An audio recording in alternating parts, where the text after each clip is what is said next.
There's a lot going on here, and it's predictably opening up a big kind of debate among people who are kind of post-duopoly, who are veterans of the Sanders campaigns, who really got burned by AOC. I was somebody who was out campaigning for AOC when Bernie kind of sold after Hillary Clinton the idea of kind of doing what the post-Goldwater conservatives did, culminating with Reagan, build up, take control at the lower level. And that's what we were trying to do with the squad. And then we were very disappointed.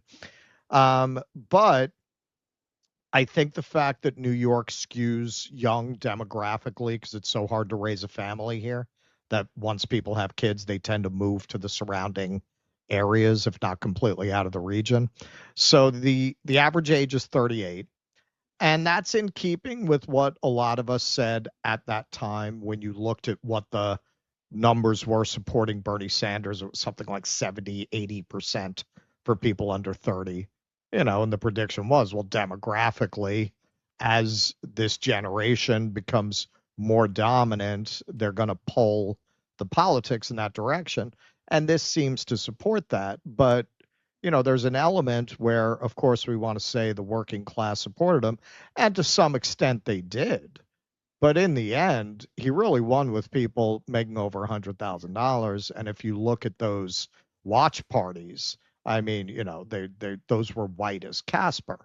And I think part of the reason for that is what Peter Turchin wrote about, elite overproduction. I think as these children of the elite class are shut out of the economy, where there are not enough roles for them, they're not able to just go into the kind of professional managerial class life that they expected. It's radicalizing them, which is to the good. But I think that's a big part of the story here. It's not really a story about a working class uprising. The working class, to a very depressing degree, voted for Cuomo. Yes, I think that is a sobering question, and we do have to consider that very seriously, especially as Mamdani goes to the general election. I mean, that is a very specific challenge he will need to overcome. What I mean is that there is an opening to win on these demands, and it is. If you look at the opinion polls on issue after issue, the vast majority of the working class skews left, and even if you look at the question, if the poll asks, do you support any attacks by Trump on Medicare and Medicaid? I mean, whopping over 90% of America So is Kshama, opposed to that. why do you think they vote that way? Because I live in Harlem, and Harlem, as far as I know, they went for Cuomo. Yes, I mean, actually, the numbers are pretty, as I said, pretty sobering.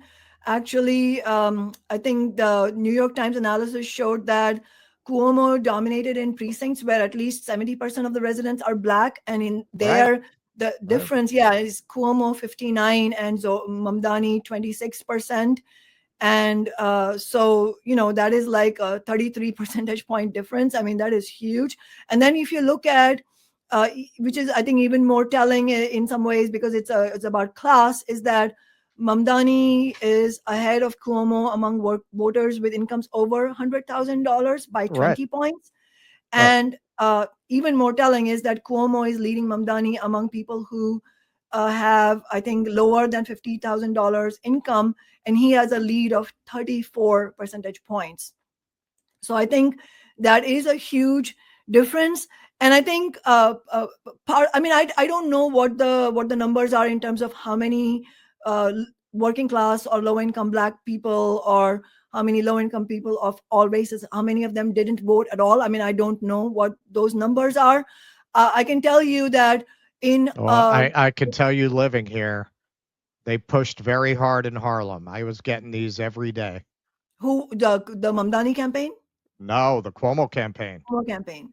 Yeah, exactly. I mean, I'm just trying to say that if we want to get an accurate statistical picture of what's happening, then we also need the numbers of how many of them didn't vote at all, because I think Mhm. that therein lies a big part of the story. Same with the Harris Trump election last year. it almost the corporate media almost leaves out that story entirely, which is, for example, nearly 20 million people who voted for Biden who didn't vote at all. It's not like they voted for Trump. They just didn't vote. And so I think that part of the story is also extremely important, in order for us to understand what's going on. To answer your question, why are Black and working class people voting for Cuomo and not voting for Mamdani? And I think that is also for all the positives of Mamdani's campaign, which I think we should not we should be very clear. They did run a very strong campaign, a strong field Yeah. campaign.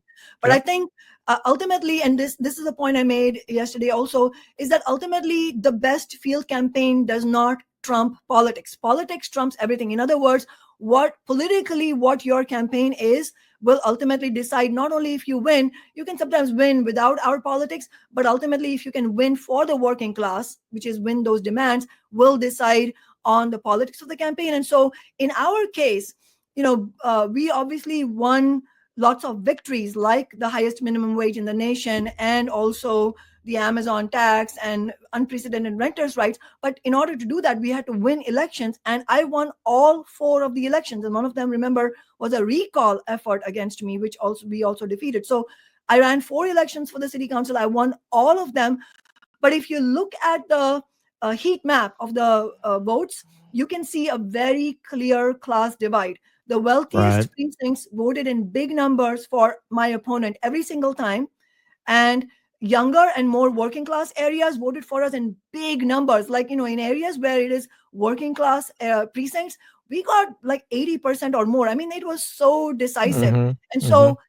so it brings up, and I'm really glad you're raising this question, because it really allows us to drill down on what is the difference between the DSA type campaigns and what is it that we do as socialists and Marxists. Mm. Is that we not only brought up working class demands, and like I said, I commend Mamdani for bringing up working class demands. That's important, but that's not enough. It's also important. What's important is the character of the campaign, where you make it crystal clear that there is a Mm. class divide, and there's a big difference. You will never catch me saying I had a really gracious conversation with Andrew Cuomo where he conceded. No, I didn't even talk to my opponents on the phone, and they didn't call me to concede or anything like that, because it's very clear we are not pals. We are not collegial people who just had a difference of opinion temporarily. Like, one of the things Mamdani said in the ABC New York interview that he did after he won is he said that, well, we're putting we're it's not an exact quote, but something like, it was a contentious primary, but I'm putting that behind me. We need to now bring the city together. That is telltale for you, with the best of intentions, not understanding that the real estate barons, Wall Street, Right. BlackRock, they're not going to be your fucking friends. They are Yeah. your This enemies. is And literally where Wall Street is. this is Literally. literally where Wall Street is. We talked about that last time, Russell. That exactly. So I think that even if you're genuine in wanting to win these things like a rent freeze, you're not going to win it by believing that somehow we can, quote unquote, reach across the aisle. And I don't mean it in a Democrat versus Republican sense. I Mm-hmm. mean it in a Mm-hmm. class sense. Working Right. class can reach across the aisle to the ruling class. No, they are out to crush you. Capitalism itself, the status quo of capitalism, is Mm-hmm. working class Right. getting crushed. So Right. class warfare is not a choice we have. The only choice we have is, are we going to turn the tables once in a while in the class warfare? And of course, in my case, I'm also fighting to overthrow capitalism. But so so it's a question of, do you keep that class divide a very clear contrast? And so because the DSA representatives, the leadership doesn't do that, unfortunately, they tend to appeal more to the middle class. They're very polished, but they also make it clear they don't want to be divisive, they don't want to go to Mm-hmm. war. Mm-hmm. And that is not only materially going to work against you when you start the fight to win something concrete, it also is a turn off to working class people. Working class people want to see a fighter, and the Mm-hmm. reason they want that is that they are not stupid. They know what's in their interest, and they are fed up with sellout after sellout. They are fed up of slick, polished politicians. Just to give an example, we often get Democrats and NGO and labor leaders and gatekeepers and people who are in very plum positions who really what they do is shill for the Democratic Party and give them cover, they'll often say things like, Kshama is not nice. Oh, she has the personality of a porcupine. And, oh, she needs to get some charm. Somebody is saying, oh, she needs to learn from Mamdani and get some charm. And here's the deal. Whether who sees you as that's how we're titling this segment. Kshama needs to get some charm. I mean, when you are a working class fighter and you don't make any bones about it, and you have a track record of winning for the working class, how people see you depends entirely on their own class allegiances. Exactly. So the working class does see me as their friend. I mean, I have lots of friends, and people offer to come and tell me, you're so nice, or how do you do this? You're making so many sacrifices, that type of thing. And we actually deflected away from personality and towards the collective struggle. But then the people who are interested in generally keeping the capitalist status quo intact, but then saying a few nice things for working people, they don't like this kind of fight. And so all of that is in the mix here. And so how you appeal to working class people, even with the same demands, really makes a difference in who comes out and votes for you, who comes out and campaigns for you. Well, yeah, I mean, that's the real divide there that you touched on. When they say you have to be more charming, I've always found you perfectly easy to talk to, much more so than a lot of the DSA aligned Jacobin writers who I used to interview when we first started the show. And that has everything to do with a class commonality. That's why I always found rank and file MAGA voters easier to talk to than a lot of upper class liberals, just because there's a class component there where I feel like I'm talking on their level. So yeah, I think that's absolutely true. And in terms of the income distribution, voting versus, Mamdani versus Cuomo, it's interesting because yes, Mamdani won with over 100,000 income. But if you look at where the huge money was, the huge money voters voted for Andrew Cuomo too. Cuomo won the Upper East Side near the Plaza Hotel, one of the wealthiest zip codes in the entire country. And this speaks to, speaking of Jacobin writers, Megan Day, who I interviewed a long time ago. She made a very good point.